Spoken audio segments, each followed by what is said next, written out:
Today on 4CA. John Mackenzie.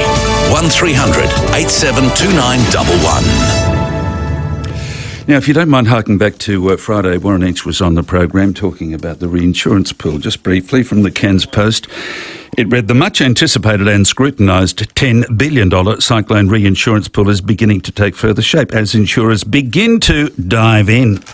Warren Inch has welcomed the arrival of Sure Insurance as one of the first to sign into the pool and said more were set to join soon. Sure Insurance confirmed their participation in the government's reinsurance pool from January 1 this year. Now, don't go away. Further down in this article, it reads here, notably, Mr. Inch said, Sure was one of the insurers that were more hesitant towards the pool during discussions.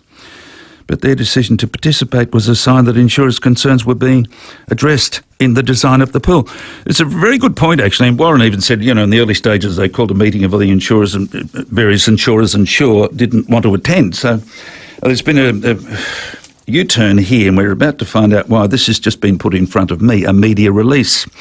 It says here, Regional North and Far North Queensland household insurance specialist Sure Insurance will participate in the federal government Cyclone reinsurance pool from 1st of January through its product issuers Liberty Mutual Insurance Company and Pacific International Insurance. Bradley Heath said, the considered decision of the product issuers to join the pool earlier than required reinforced Sure's solid commitment to the delivery of affordable household and residential strata insurance premiums across regional Queensland. Look, it's a very significant move. I mean, thousands upon thousands of listeners to this program have responded to Sure coming on quite some time ago saying this is what we're offering. This is going to be much more affordable than most other offerings. Now, the reality was it didn't cover everybody. It didn't save significant amounts of money for everybody, but it certainly represented significant savings for thousands of people who've been contacting this program saying thanks for telling us all about Sure. Well, I suppose it's a couple of years ago when we started. So I've just put a call through to Bradley Heath to say, tell me about this, because I think there was the belief abroad that you wouldn't be in any hurry to sign up. But there you go. He's the Managing Director of Sure Insurance and he's on the line. Bradley Heath, good morning. Good morning, John. You won't blame us for being surprised. No, look, I can understand that, but let's just backtrack a bit if we could. The pool is something we've been involved in with both the current and the previous government, Treasury Department, and various other government groups for quite a while now. Now, we've spent a lot of time attending public hearings, Senate hearings. We've gone to, we've flown down to Sydney several times for meetings. We've done lots of meetings, and I know Warren has said we didn't come to that meeting up there. But that was really just quite a relatively minor meeting in the scheme of things. We've been attending meetings throughout, cooperating, and what we've been focusing on, rather than sitting around talking, is focusing on getting the best deal we can for our customers. Yeah. And that's where the change has happened, John. So there's a couple of things that's changed. The people that run the reinsurance pool have done, we think, a good job with their latest set of rates and the premiums they want to charge. We didn't like the ones that came out initially. We do like these ones. And we've always said we back a no disadvantage test. And what we've been spending our whole time all the way through is trying to make sure that our policyholders weren't going to get an increase to do with the pool. And that was some of our very real original fears. I won't go into that now because that's past history. Yeah. But the fact is, on the current rates, our policyholders are not going to get an increase. Now, what's also happened in the interim is it's been quite a disaster in the world reinsurance side of things with hurricanes in the US costing more than $100 billion. And that's made reinsurance as at 1 January very expensive. So from our viewpoint, we're now able to be in a pool at a better price than what we would have got on renewal had we have gone into the reinsurance market in the wider world.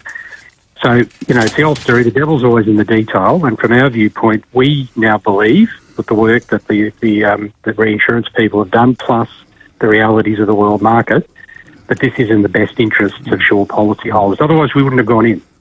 And that's as simple as it is.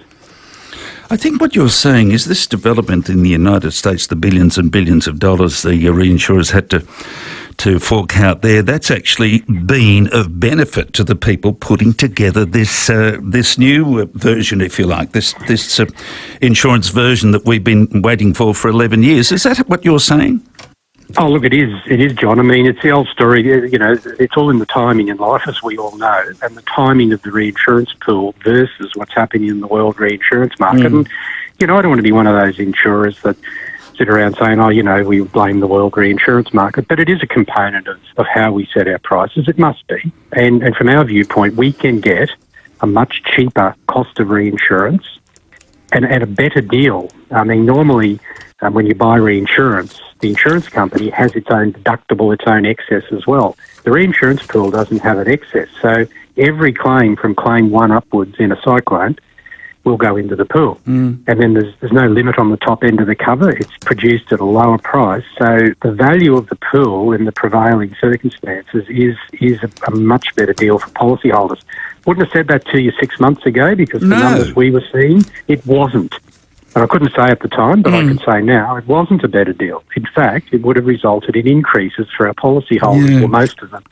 Now, why would we have done that to our policyholders? Whereas now, the way it's now set up, and as I say, the reinsurance pool, the ARPC has done a great job in you know, listening to feedback and redesigning the scheme. So hats off to them. Well, what an incredible turn! What an incredible coincidence, timing-wise. Couldn't have been better timed, could it? No. Look, I mean, you know, I think the effect on people of the world reinsurance market would have been chronic, and I think, you know, as we all know in life, it all is all in the timing. And look, you know, our backers, Pacific and Liberty and Pacific, have also been very supportive, and in going into the pool, it's something that they were keen to do. So, you know, I think everyone's a winner out of this, and I think that the pool is coincidentally ending up delivering on what it promised it would deliver.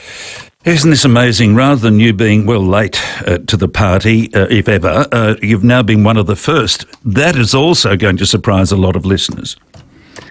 Well, I think so, John. I mean, but this is one of the advantages of Shore. We focus on one thing, one product in one zone. And that allows us to be, you know, the word everyone likes to use in management circles is being nimble, but at the end of the day, it just allows us to change quickly. And that's what we've done. And with the support of our backers as well. So it's been a good outcome for everyone. Our staff are excited about it, and what it allows Shore to do is to continue to deliver the price differentials that we currently do. At the moment, we're on latest numbers we've calculated, you know, and they're properly calculated. They're not, you know, they're not selective numbers. They're properly mathematically done by an external person. We're about nearly $1,500 cheaper on average than our competitors still. And as we've always said, that doesn't apply to every policy, but on average, that is a genuine number. That is a genuine number. So, you know, we want to continue to do that, and going into the pool will allow us to continue to do that. Yeah, it's interesting, isn't it? Because occasionally people ring and say, oh, you know, I thought it was going to be tickety-boo, and we rang up and it was disappointing. There are some people that aren't going to be benefited by what seemingly are extremely affordable policies through your company. Is there a way you can put into some sort of easily understood box which sorts of properties aren't really beneficiaries of what you're offering?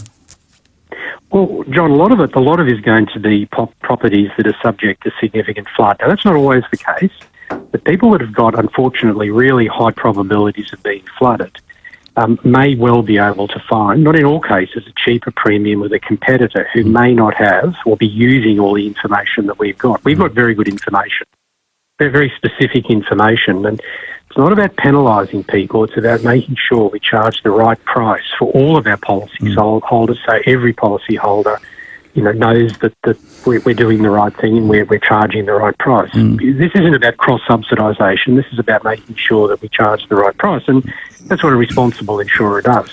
So a lot of it would be flood-based, John. Some of it may be people with much older homes in very vulnerable locations, but that's not always the case. I sort of hesitate to say that because it sounds like everyone in that category is a problem.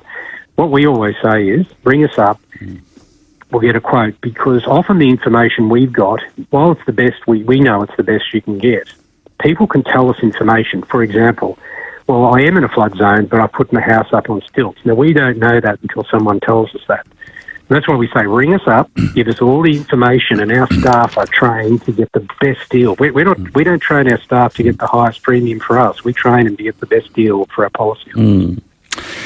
So it costs nothing to ask. And that's what we encourage people to do. Look, you touched on something earlier that reminded me about something you talked about as being cyclone prone, and that's what you were looking after, people who were subject to the approach of cyclones, etc. in season. But now, of course, I mean, we were talking about fundamentally north of the Tropic of Capricorn, but now, of course, the areas that have been devastated by nothing to do with cyclones down, the huge floods, etc., they want in. So is that appropriate? I mean, does that impact at all on your decision here? It doesn't impact on our decision. I can understand people saying, well, if we're going to cover one type of disaster, being cyclone and flood arising from cyclone in regional Queensland, why aren't we covered in Sydney or Melbourne or in other areas? Look, it's a huge question, because suddenly you change the complexity from X to Y. Sometimes I think you're better off getting something going and then fixing it as you go along and making it better. And that's what we'd encourage governments to do, is to continue to look at what is the best solution. And it's not just flood. It's, some areas of Melbourne and Victoria and Tasmania have significant bushfire risk that is costing people there a lot of money. It's not just that. It can be even earthquake in some areas of Australia. So we just think, other solutions should be looked at. And I see a lot of councils are doing buybacks of flood properties. We think that's great. We need more dams in the right locations to do the right, do the right thing around mitigation. So there are short-term solutions where we can give people subsidies to get their homes fixed, the longer-term solutions to put in place infrastructure, and medium-term solutions to buy back properties. We've got to start somewhere. Okay. It won't happen in the next 50 years, but it will happen eventually. So let's start now. I just think a whole lot of people, if you're embracing all of those disasters across the nation, would impact on your competitiveness when you fundamentally set out to look after people who are facing destruction from cyclones. Well, this is a good thing with shore at the moment. If floods occur outside of our regional Queensland zone, it doesn't affect our pricing. Okay.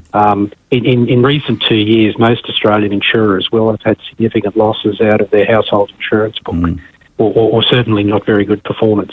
Shore hasn't been affected by it, and that's one reason we continue to provide those prices. We're not influenced by those, although we are influenced by the price of reinsurance that arises out of even those events. Yeah. And that's why joining the pool, circling back to that, has been a good outcome for our policyholders. The pool, we don't think, and it's subject to what they want to do at the time, if a major cyclone does happen, will react in the same way that the world reinsurance market will react. So these are, there are primary advantages, and there's quite a number of secondary advantages. But we had to start somewhere, and we thought it was the right thing, and I emphasise it was in the best interest of our policyholders to continue to give that deal we can give. This has been a fascinating insight. Really appreciate this. Good on you, Brad. Thank you.